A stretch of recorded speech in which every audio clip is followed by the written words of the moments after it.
The BRIEF2A report can be used both in adult ADHD and adult ASD to really understand the range and severity of executive functioning problems that a particular client is having. So when you see the report, those who are familiar with the BRIEF2 for children and adolescents will notice that the BRIEF2A now has 3 separate indexes, separating the behavioral regulation from emotional regulation, as well as cognitive regulation. And you can see different peaks and valleys across those indexes. You'll see the same clinical scales that you're used to seeing. The new BRIEF2A report also includes multivariate base rates, so it allows you to compare the number of elevated scales compared to a typical non-diagnostic sample as well as our mixed clinical sample. So if you're seeing a client and you see that they have a lot of scale elevations, as individuals with ADHD and ASD often do, if you're seeing a low base rate compared to the normative sample and a high base rate compared to the mixed clinical sample, you're feeling more confident that they fit in that clinical diagnosis category. When you move through the report to look at the profile, you can see the peaks and valleys, again, of those clinical scales. And if you're seeing elevations on the scales that are really characteristic of ADHD or ASD, so again, the working memory,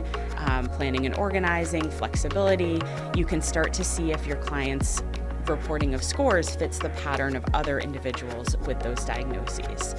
When you get to the individual items and responses, some of the items on the BRIEF2A do map directly onto some of the ADHD symptoms, and so you can see if your client is endorsing them at that level of often occurring, which is helpful for diagnosis.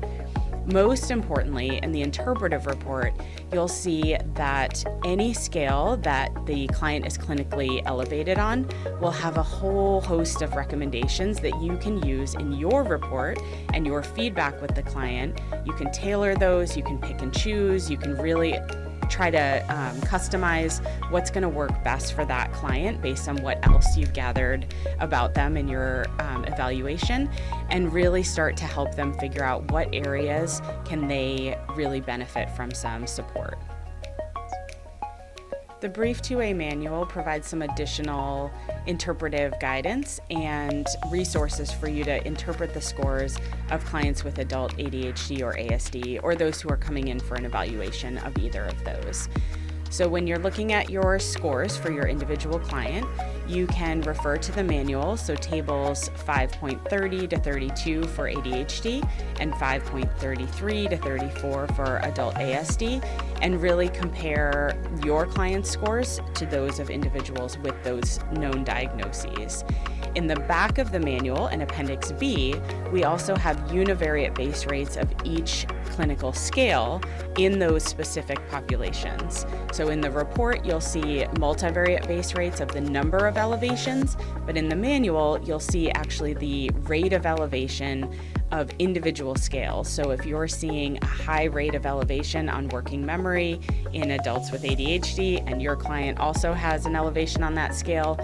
you can start to see if the pattern fits and if your client actually is showing the same pattern of elevations across scales.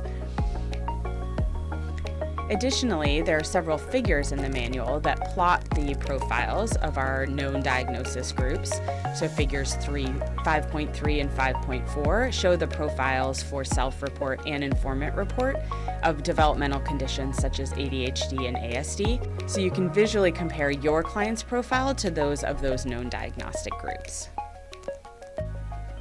In order to fully take advantage of all the resources in the reports and the manual in your interpretation, follow along in Chapter 3 of the BRIEF2A manual. You'll get a really nice set of interpretive steps to help you determine the order of interpretation, what different types of scores mean, and then some really nice case examples at the end, including both an ADHD and an ASD case, so that you can get an example of how to interpret different profiles and what some of those recommendations might look like.